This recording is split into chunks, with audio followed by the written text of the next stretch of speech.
আসসালামু আলাইকুম। এটিএন বাংলা সংবাদে সবাইকে স্বাগত জানাচ্ছি সীমা খান। শুরুতেই সংবাদ শিরোনাম।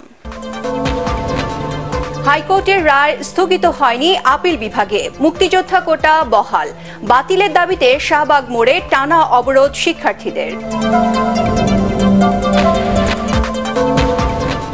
পেনশন স্কিম নিয়ে শিক্ষকদের চলমান আন্দোলন, আলোচনার মাধ্যমে সমাধানের তাগিদ বিশেষজ্ঞদের।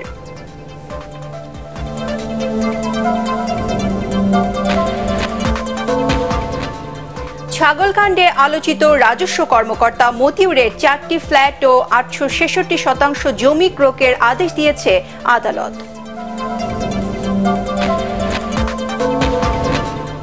ছয় জেলায় বন্যা পরিস্থিতির আরও অবনতি। যমুনায় অস্বাভাবিকভাবে বাড়ছে পানি। সিরাজগঞ্জে নদী ভাঙনে হুমকির মুখে বেশ কিছু গ্রাম। এবং 2 দিনের সফরে কাল টুঙ্গিপাড়ায় যাচ্ছেন প্রধানমন্ত্রী। নানা আয়োজন নেতাকর্মীদের।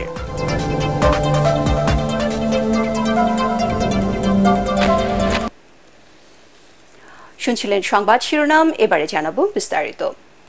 প্রথম ও দ্বিতীয় শ্রেণীর সরকারি চাকরিতে মুক্তিযোদ্ধা কোটা বিষয়ে হাইকোর্টের দেয়া রায়ের পূর্ণাঙ্গ কপি পাওয়ার পর নিয়মিত আপিল করার নির্দেশ দিয়েছে আপিল বিভাগ। প্রধান বিচারপতি ওবায়দুল হাসানের নেতৃত্বে আপিল বেঞ্চ চেম্বার আদালতের রায় বহাল রেখে এ আদেশ দেন। এর ফলে আপাতত মুক্তিযোদ্ধা কোটা বহাল রইল। এ সময় রাজপথে আন্দোলন করে সুপ্রিম কোর্টের রায় পরিবর্তন করা যায় কিনা সেটিও জানতে চান প্রধান বিচারপতি। প্রথম ও দ্বিতীয় শ্রেণীর সরকারি চাকরি নিয়োগে মুক্তিযোদ্ধা কোটা বাতিলের সিদ্ধান্তের অবৈধ ঘোষণা করে গত 5 জুন রায় দেয় হাইকোর্ট।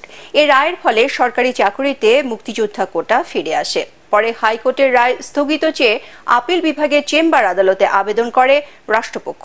কিন্তু গত 9 জুন প্রাথমিক শুনানির পর রায় স্থগিত না করে আবেদনটি আপিল বিভাগে নিয়মিত বেঞ্চে পাঠান চেম্বার বিচারপতি। 2018 সালে কোটা পদ্ধতি বাতিল করার আগ পর্যন্ত সরকারি চাকরিতে নিয়োগে 56% পদ বিভিন্ন কোটার জন্য সংরক্ষণ করা হতো। এর মধ্যে মুক্তিযোদ্ধার সন্তানদের জন্য ছিল 30%, নারী 10%, জেলা 10%, ক্ষুদ্র নৃগোষ্ঠী 5% ও প্রতিবন্ধীদের জন্য 1% কোটা ছিল।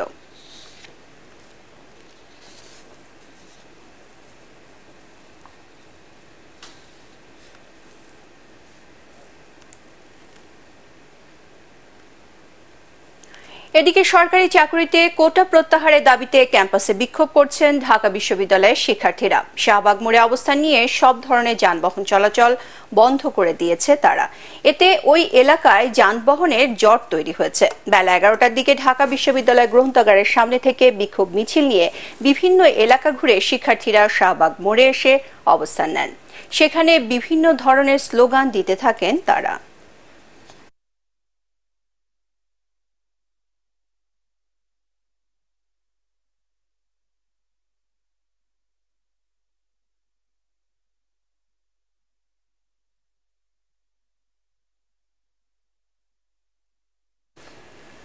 অর্থ মন্ত্রণালয়ে জারিকৃত সর্বজনীন পেনশন স্কিম সংক্রান্ত বৈষম্যমূলক প্রজ্ঞাপন প্রত্যাহারের দাবিতে টানা 4র্থ দিনের মতো কর্মবিরতি পালন করছেন জাহাঙ্গীরনগর বিশ্ববিদ্যালয়ের শিক্ষক, কর্মকর্তা ও কর্মচারীরা। সকাল থেকে কর্মবিরতি শুরু করেন শিক্ষক ও কর্মকর্তা কর্মচারীরা। বিশ্ববিদ্যালয়ের সমাজ বিজ্ঞান অনুষদ ভবনের সামনে অবস্থান কর্মসূচি পালন করেন শিক্ষকরা। অন্যদিকে বিশ্ববিদ্যালয়ের নতুন প্রশাসনিক ভবনের সামনে অবস্থান কর্মসূচি পালন করেন কর্মকর্তা ও কর্মচারীরা। এতে বিশ্ববিদ্যালয়ে অচল অবস্থার সৃষ্টি হওয়ায় সাধারণ শিক্ষার্থীরা বিপাকে পড়েছেন। এদিকে সরকারি চাকরিতে কোটা পুনর্বহালের রায় বাতিল ও কোটা পদ্ধতি সংস্কারের দাবিতে রাজশাহী বিশ্ববিদ্যালয় ক্যাম্পাস ও প্রধান সড়কের পাশে মিছিল ও সমাবেশ করেছে শিক্ষার্থীরা। এই সময় রাজশাহী ঢাকা মহাসড়কে যানবাহন চলাচল সাময়িক বন্ধ থাকে। পরে বিশ্ববিদ্যালয় কর্তৃপক্ষ ও পুলিশের অনুরোধে আন্দোলনকারীরা সড়ক থেকে সরে যান।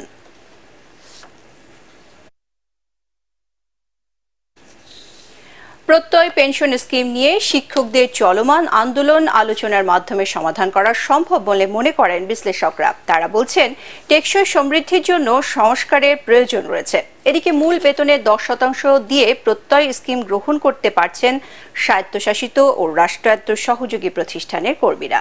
এ প্রক্রিয়ায় 403টি প্রতিষ্ঠান অবসরকালীন আর্থিক সুরক্ষার আওতায় আসছেন। শারফুল আলমের রিপোর্ট। সমাজের সব শ্রেণী পেশার মানুষকে আর্থিক সুরক্ষার আওতায় আনতে সর্বজনীন পেনশন স্কিম সেবা চালু করেছে সরকার। 2024-25 অর্থ বছরের প্রথম দিন থেকেই বাংলাদেশ ব্যাংক, রাষ্ট্রায়ত্ত ব্যাংক, বিমা, শেয়ার বাজার নিয়ন্ত্রক সংস্থা, ঢাকা বিশ্ববিদ্যালয় সহ দেশের সব সরকারি বিশ্ববিদ্যালয় সহ মোট 403টি প্রতিষ্ঠানের কর্মীরা নতুন প্রত্যয় স্কিমের আওতায় আসছেন।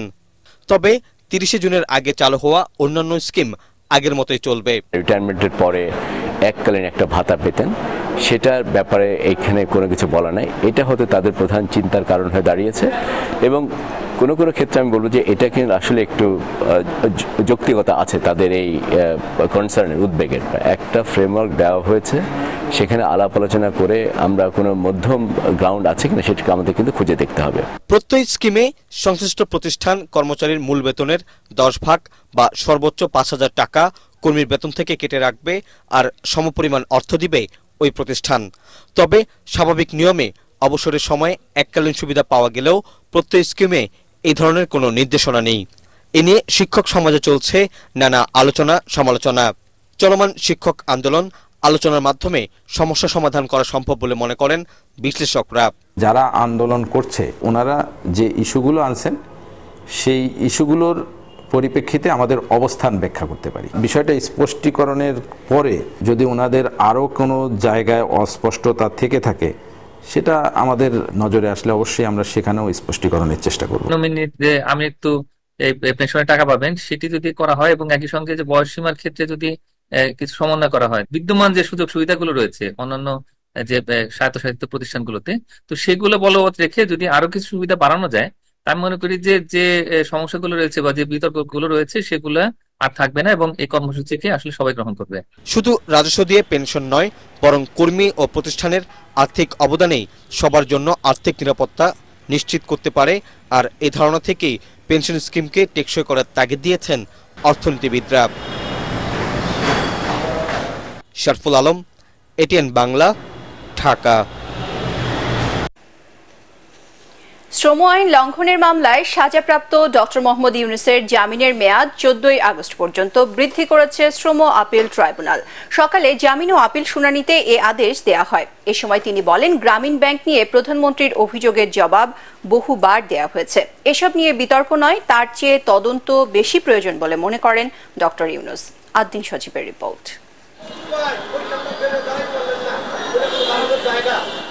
সকালের মাঝারি বৃষ্টি আর যানজট উপেক্ষা করেই শ্রম আদালত ট্রাইব্যুনালে ডক্টর মোহাম্মদ ইউনূস শ্রমিক ঠকানোর মামলায় জামিন বাড়াতে যখন এলেন, বেশ নির্ভর ছিলেন, সঙ্গে ছিলেন কয়েকজন বিদেশি পর্যবেক্ষকও।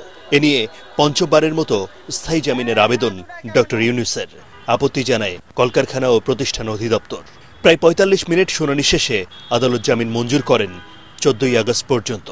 এজলাস থেকে বেরিয়ে ডক্টর ইউনূস বলেন, এবার খাঁচাবন্দি হতে হয়নি এবং খাঁচাতে যদি ততদিন টিকে থাকে আমরা সবাই মিলে খাঁচার ভেতরে থাকবো, এটা আমার কাছে খুব ভালো লাগে। সাংবাদিকদের সাথে কথা বলেন প্রধানমন্ত্রীর সংবাদ সম্মেলনের বক্তব্য নিয়েও। গ্রামীণ ব্যাংকের বিরুদ্ধে অভিযোগ করা হয়েছে, কাজী গ্রামীণ ব্যাংকের বোর্ডকে নিয়ে আসতে হবে। আমি তো চেয়ারম্যানের নাম বললাম, প্রতিটি বোর্ডের 2 জন উচ্চপদস্থ সরকারি কর্মকর্তা থাকেন, তাদেরকেও আনতে হবে। তবে স্থায়ী জামিন না পাওয়ার বিষয়ে বরাবরের মতোই পাল্টাপাল্টি অভিযোগ করেন দুই পক্ষের আইনজীবী। এই যে বারবার খণ্ডকালীন করে তাদের ডেকে আনা হচ্ছে, এটা ন্যায়বিচারের প্রতি অবমাননা করা হচ্ছে, আমাদেরকে হয়রানি করা হচ্ছে এবং আমার মৌলিক অধিকার থেকে বঞ্চিত করা হচ্ছে। পরবর্তী ধার্য তারিখে যদি উনি কোনো আদেশ আনতে না পারে আপিল বিভাগ থেকে, তাহলে আপিলটা যেন শুনানির জন্য ধার্য থাকে। আদালত সেই মর্মে ওনাকে 14 আগস্ট পর্যন্ত জামিন দিয়েছেন। শ্রম আইন লঙ্ঘনের মামলায় চলতি বছর 6 মাসের সাজা হয় ডক্টর মোহাম্মদ ইউনূসের। পরে আপিল করলে তা স্থগিত হয়। এ নিয়ে হাইকোর্টে আবেদন করে কলকারখানা অধিদপ্তর। আদ্দিন সজীব, এটিএন বাংলা, ঢাকা।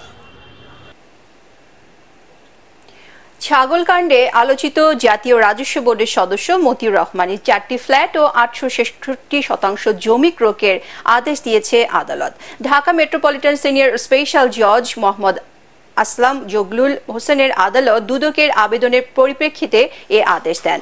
দুদকের উপপরিচালক ও অনুসন্ধান টিমের প্রধান মোহাম্মদ আনোয়ার হোসেন আবেদনে উল্লেখ করেন, নথি পর্যালোচনায় দেখা যায় যে মতিউর রহমান দুর্নীতির মাধ্যমে দেশ বিদেশে অবৈধ সম্পদ অর্জন সহ হুন্ডি ও আন্ডার ইনভয়েসিং, ওভার ইনভয়েসিং এর মাধ্যমে শত শত কোটি টাকা পাচার করেছেন। ভারী বর্ষণ ও উজানের পাহাড়ি ঢলে নদ নদীর পানি বৃদ্ধি অব্যাহত থাকায় সিলেট, জামালপুর, সিরাজগঞ্জ সহ দেশের কয়েকটি জেলায় বন্যা পরিস্থিতির আরও অবনতি হয়েছে। বিচ্ছিন্ন হয়ে পড়েছে কয়েকটি এলাকায় পড়েছে সড়ক যোগাযোগও বিচ্ছিন্ন হয়ে গেছে। বন্ধ করে দেয়া হয়েছে শিক্ষা প্রতিষ্ঠান।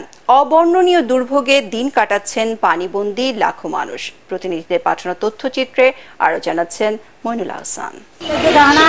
জামালপুরে গত 24 ঘন্টায় যমুনা নদীর পানি বাহাদুরাবাদ ঘাট পয়েন্টে বৃদ্ধি পেয়ে বিপদসীমার উপর দিয়ে প্রবাহিত হচ্ছে। এতে জেলার ইসলামপুর, দেওয়ানগঞ্জ ও মাদারগঞ্জ সহ 10 ইউনিয়নের নির্মাঞ্চল প্লাবিত হয়েছে। পানির তোরে দেওয়ানগঞ্জের কাঠারবিল বাজারের নির্মাণাধীন ব্রিজ ভেঙে কুড়িগ্রামের রৌমারী ও রাজীবপুর উপজেলার সাথে দেওয়ানগঞ্জের সড়ক যোগাযোগ বিচ্ছিন্ন রয়েছে। সিলেটে বন্যা পরিস্থিতি ভয়াবহ রূপ নিয়েছে। উজানের পাহাড়ি ঢল এবং ভারী বৃষ্টির কারণে নদ নদীর পানি বিপদসীমা অতিক্রম করে 13 উপজেলা প্লাবিত হয়েছে। বালাগঞ্জ উপজেলার কুশিয়ারা ডাউক বাঁধ ভেঙে লোকালয়ে পানি প্রবেশ করে পূর্ব গৌরীপুর ইউনিয়নের 19 গ্রাম প্লাবিত হয়ে পড়েছে। জকিগঞ্জ উপজেলার 3টি বেড়িবাঁধ ভেঙে লোকালয়ে পানি ঢুকেছে। বিচ্ছিন্ন হয়ে পড়েছে বালাগঞ্জ ফেঞ্চুগঞ্জ সড়ক যোগাযোগ। জেলার প্রায় 8 লাখ মানুষ পানিবন্দী। হবিগঞ্জের নবীগঞ্জ উপজেলার কুশিয়ারা নদীর পানি বিপদসীমার 37 সেন্টিমিটার ও আজমিরিগঞ্জের কালনী নদীর পানি 70 সেন্টিমিটার উপর দিয়ে প্রবাহিত হচ্ছে। নদীর পানি বৃদ্ধি পাওয়ায় নতুন নতুন এলাকা প্লাবিত হয়েছে। পানিতে তলিয়ে গেছে মিঠা পানির জলাবন, লক্ষ্মীবাউর। দুর্বিষহ দিন কাটাচ্ছে পানিবন্দী অসংখ্য মানুষ। সব মিলে আসলে খুবই বাজে একটা অবস্থা। অনেক শিক্ষার্থী বন্ধের বাড়িতে আছে এবং এরা বিদ্যালয়ে আসতে পারতেছে না। উজান থেকে নেমে আসা পাহাড়ি ঢল ও ভারী বৃষ্টিতে সিরাজগঞ্জে বেড়ে চলেছে যমুনা নদীর পানি। সেই সাথে বাড়ছে অভ্যন্তরীণ সকল নদ নদীর পানিও। জেলার সদর, কাজিরপুর, বেলকুচি, চৌহালি, শাহজাদপুর এই 5 উপজেলার চরাঞ্চলে ফসলি জমি প্লাবিত হতে শুরু করেছে। বন্যা ও ভাঙনে নদী পাড়ের মানুষের মধ্যে আতঙ্ক বিরাজ করছে। কুড়িগ্রামের সব নদ নদীর পানি বৃদ্ধি পাওয়ায় নতুন নতুন এলাকা প্লাবিত হয়ে পানিবন্দী হয়ে পড়েছে লাখো মানুষ। বন্যার পানি প্রবেশ করায় জেলার শতাধিক প্রাথমিক বিদ্যালয় বন্ধ ঘোষণা করা হয়েছে। বৃষ্টি ও পাহাড়ি ঢল না থাকায় নেত্রকোনার বন্যা পরিস্থিতির কিছুটা উন্নতি হয়েছে। তবে প্লাবিত এলাকাগুলো থেকে পানি না নামায় দুর্ভোগ কাটছে না দুর্গত মানুষের। Bureau report, ATN Bangla. যমুনায় অস্বাভাবিকভাবে পানি বৃদ্ধিতে শাহজাদপুর উপজেলার 3টি ইউনিয়নে ব্যাপকভাবে নদী ভাঙছে। 2 সপ্তাহের মধ্যে বিলীন হয়েছে শতাধিক বাড়িঘর। হুমকির মুখে পড়েছে কয়েকটি গ্রাম। অনেকে আতঙ্কে বাড়িঘর সরিয়ে নিচ্ছেন নদী তীরবর্তী এলাকা থেকে। সিরাজগঞ্জ প্রতিনিধি ফেরদৌস হাসানের পাঠানো রিপোর্ট জানাচ্ছেন কেরামতুল্লাহ বিপ্লব।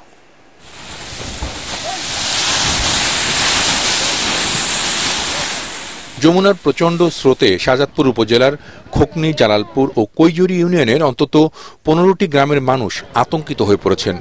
ওই এলাকায় ব্যাপকভাবে ভাঙছে নদীর তীর। এরই মধ্যে শতাধিক পাকা আধপাকা স্থাপনা নদীগর্ভে চলে গেছে। যমুনার ঝুঁকিপূর্ণ এই এলাকার ভাঙন রোধে 3 বছর ধরে চলছে পানি উন্নয়ন বোর্ডের প্রকল্প। 647 কোটি টাকার কাজ এবছর শেষ হওয়ার কথা থাকলেও তার হয়নি, জানিয়ে ক্ষুব্ধ এলাকাবাসী। আমরা তার ভাঙা দিচ্ছি, আমরা তার ভাঙা দিয়ে এখন মাছের জায়গায় রয়েছি। রাত করে ঘর দুয়ার ভাঙে, তাহলে ওই গমি পারমো না হলে ঘর দুয়ারি সরামো। এরা তো অসময় আইনা বস্তা দেয়, সময় মতো তারা বস্তা দেয় না।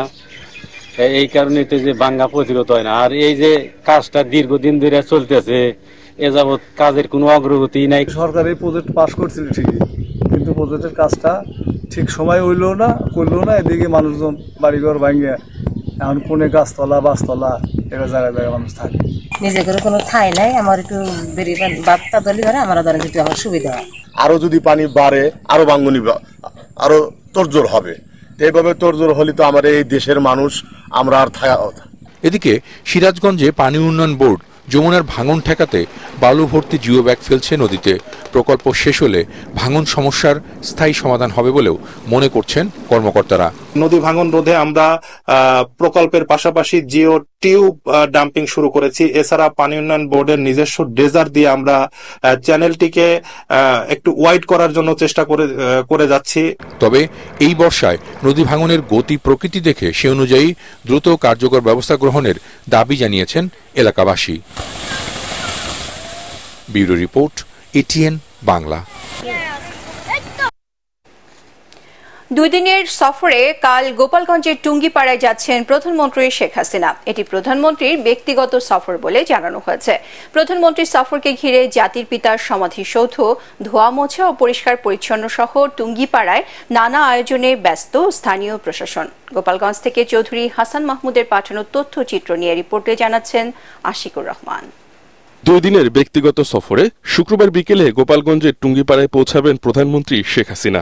দলীয় সূত্র জানিয়েছে, প্রধানমন্ত্রী ঢাকা থেকে সড়ক পথে যাবেন সেখানে।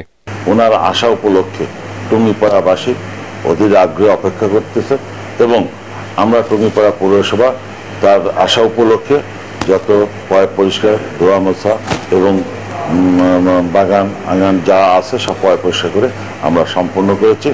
প্রধানমন্ত্রীর আগমন উপলক্ষে নিরাপত্তা জোরদার করা হয়েছে জেলা সদর ও টুঙ্গিপাড়ায়। দলীয় সভানেত্রীর আগমন উপলক্ষে উচ্ছ্বসিত আওয়ামী লীগের স্থানীয় নেতাকর্মী সহ গোপালগঞ্জ ও টুঙ্গিপাড়াবাসী। জননেত্রী শেখ হাসিনা মাননীয় প্রধানমন্ত্রী 5 তারিখ টুঙ্গিপাড়ার উদ্দেশ্যে আসতেছেন বিকেলবেলা। টুঙ্গিপাড়া পৌঁছে প্রথমে প্রধানমন্ত্রী জাতির পিতার সমাধিতে শ্রদ্ধা জানাবেন। রাত্রি যাপন করবেন পৈতৃক বাসভবনে। শনিবার সকালে তিনি বঙ্গবন্ধুর স্মৃতিধন্য স্থানীয় জিটি সরকারি প্রাথমিক বিদ্যালয় বঙ্গবন্ধু কর্নার এর উদ্বোধন সহ বিদ্যালয়ের সার্বিক বিষয়ে খোঁজ খবর নেবেন। জেলা ম্যাজিস্ট্রেট মহোদয়ের সার্বিক তত্ত্বাবধানে উপজেলা এবং জেলার আইন শৃঙ্খলা পরিস্থিতি নিয়মিত তদারকি করা হচ্ছে এবং এই সংক্রান্ত সার্বিক প্রস্তুতি সম্পন্ন হয়েছে। শনিবার বিকেলে প্রধানমন্ত্রী ঢাকার উদ্দেশ্যে টুঙ্গিপাড়া ত্যাগ করবেন বলে জানানো হয়েছে। Bureau report, ATN Bangla. দেশের কানেক্টিভিটির সাথে সার্বভৌমত্ব নষ্ট হবার কোনো সম্পর্ক নেই বলে জানিয়েছেন পররাষ্ট্রমন্ত্রী ডক্টর হাসান মাহমুদ। তিনি বলেন, সবার সাথে বন্ধুত্ব, কারোর সাথে বৈরিতা নয়, এই পররাষ্ট্রনীতি অনুসরণ করে দেশকে এগিয়ে নিয়ে যাচ্ছে প্রধানমন্ত্রী শেখ হাসিনা। জাতীয় প্রেস ক্লাবে আয়োজিত ভারসাম্যের পররাষ্ট্রনীতি ও দেশের অভাবনীয় উন্নয়ন শীর্ষক সেমিনারে এসব কথা বলেন তিনি। এ সময় বিএনপির সমালোচনা করে হাসান মাহমুদ বলেন, মধ্যরাতে লন্ডন থেকে পথ চলে যাওয়ার ভয়ে বিএনপি নেতারা তারেক আতঙ্কে ভুগছেন। পেনশন, কোটা সহ বিভিন্ন সংগঠনের আন্দোলনের সাথে যুক্ত হয়ে রাজনীতিতে বিএনপি এখন পরজীবী হয়ে গেছে বলেও জানান মন্ত্রী। যাদের নেত্রী সাবমেরিন ক্যাবেলের সাথে যুক্ত হলে দেশের সার্বভৌমত্ব নষ্ট হবে বলেছিল, তারা আসলে কানেক্টিভিটির মূল্য বুঝতে পারে না। আমরা কানেক্টিভিটি শুধুমাত্র ভারতের সাথে নয়, আমরা রিজিওনাল কানেক্টিভিটির কথা বলছি। এতে করে বাংলাদেশ উপকৃত হবে, এই অঞ্চলের মানুষ উপকৃত হবে। বিএনপি সেটি বুঝেও বুঝে না। উপজেলা নির্বাচনে বিজয়ীদের মধ্যে সম্পদশালীরাই প্রাধান্য পেয়েছেন। নির্বাচিত চেয়ারম্যানদের মধ্যে 50%ই কোটিপতি। উপজেলা নির্বাচনে চেয়ারম্যান প্রার্থীদের তথ্য বিশ্লেষণ করে এমন পর্যবেক্ষণ জানিয়েছে সুশাসনের জন্য নাগরিক সুজন। সংস্থাটির সম্পাদক ডক্টর বদিউল আলম মজুমদার বলেছেন, দেশে নির্বাচন দিনে দিনে টাকার খেলায় পরিণত হয়েছে। জাতীয় প্রেস ক্লাবে আয়োজিত সংবাদ সম্মেলনে উপজেলা সহ স্থানীয় নির্বাচন আইন পরিবর্তন করে নির্দলীয় করার সুপারিশ করে সুজন।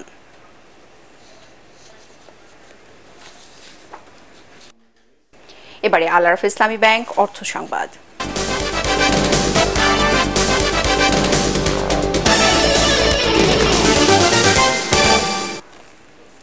তিস্তা নিয়ে বাংলাদেশকে যে প্রস্তাব দেওয়া হয়েছে তা বাংলাদেশ গ্রহণ করবে কিনা তা সরকারের সিদ্ধান্ত বলে জানিয়েছেন ঢাকায় নিযুক্ত চীনা রাষ্ট্রদূত ইয়াও ওয়েন।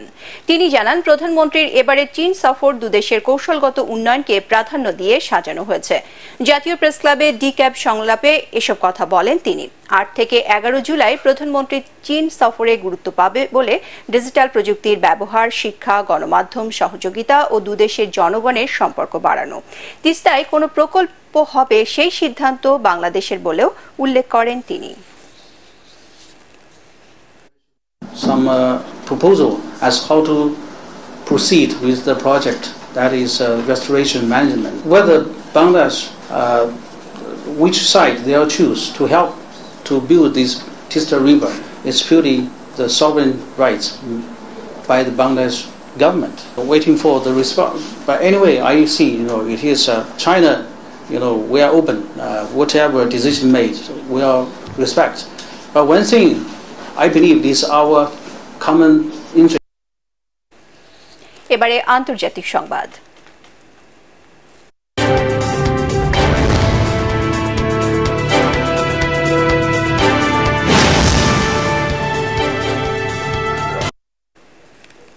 যতই চাপ থাকুক, নির্বাচন থেকে সরে দাঁড়ানোর কোনো সম্ভাবনা নেই বলে জানিয়েছেন যুক্তরাষ্ট্রের প্রেসিডেন্ট জো বাইডেন। বার্তা সংস্থা রয়টার্স জানিয়েছে, বাইডেন স্থানীয় সময় বুধবার তার প্রচারণা কর্মীদের সাথে ফোন কলে কথা বলেন। এরপর ডেমোক্রেটিক আইন প্রণেতা ও গভর্নরদের সাথেও বৈঠক করেন তিনি। এ সময় আসন্ন প্রেসিডেন্ট নির্বাচনের লড়াইয়ে থাকার কথা জানান তিনি। গত সপ্তাহে সাবেক মার্কিন প্রেসিডেন্ট ডোনাল্ড ট্রাম্পের সাথে তার দুর্বল বিতর্কের জন্য ব্যাপক সমালোচনার মুখে পড়েন তিনি। নির্বাচনী দৌড় থেকে সরে যেতে তার উপর চাপ বেড়েই চলেছে। চলতি বছরের নভেম্বরে যুক্তরাষ্ট্রে প্রেসিডেন্ট নির্বাচন অনুষ্ঠিত হবে। এবারে নির্বাচনের তার প্রধান প্রতিদ্বন্দ্বী সাবেক মার্কিন প্রেসিডেন্ট ডোনাল্ড ট্রাম্প।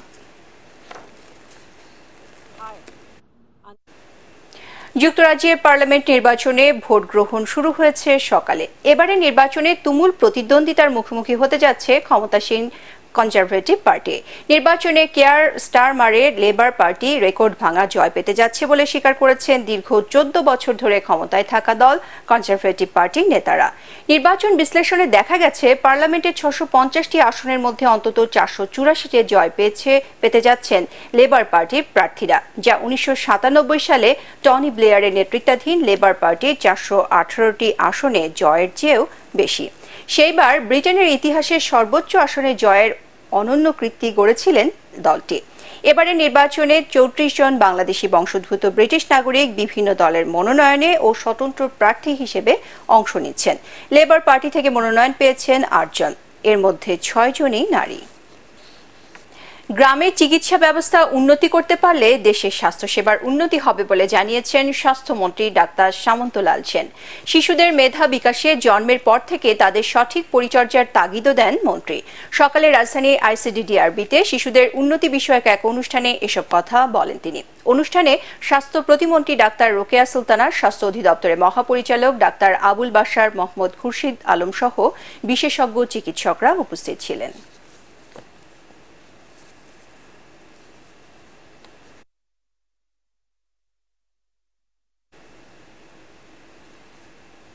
এবারে পার্টেক্স খেলার খবর।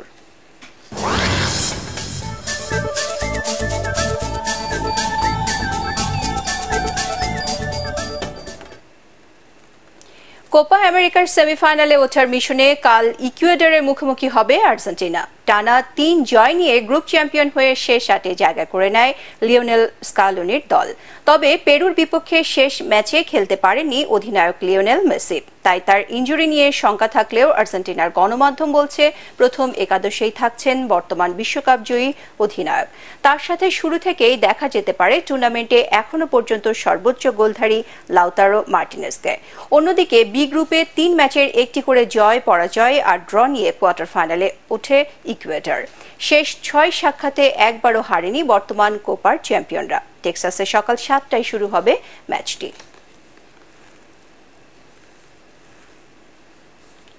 সংবাদ শেষ করার আগে শিরোনামগুলো জানিয়ে দিচ্ছি আরও একবার। হাইকোর্টের রায় স্থগিত হয়নি আপিল বিভাগে, মুক্তিযোদ্ধা কোটা বহাল। বাতিলের দাবিতে শাহবাগ মোড়ে টানা অবরোধ শিক্ষার্থীদের। পেনশন স্কিম নিয়ে শিক্ষকদের চলমান আন্দোলন আলোচনার মাধ্যমে সমাধানের তাগিদ বিশেষজ্ঞদের।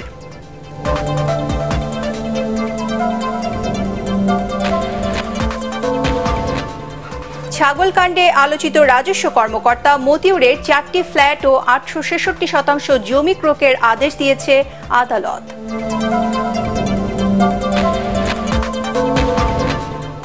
6 জেলায় বন্যা পরিস্থিতির আরও অবনতি, যমুনায় অস্বাভাবিকভাবে বাড়ছে পানি। সিরাজগঞ্জে নদী ভাঙনে হুমকির মুখে বেশ কিছু গ্রাম। এবং দুদিনের সফরে কাল টুঙ্গিপাড়ায় যাচ্ছেন প্রধানমন্ত্রী, নানা আয়োজন নেতাকর্মীদের।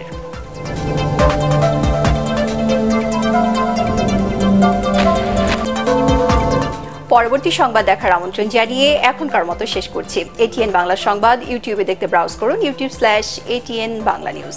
ধন্যবাদ সবাইকে।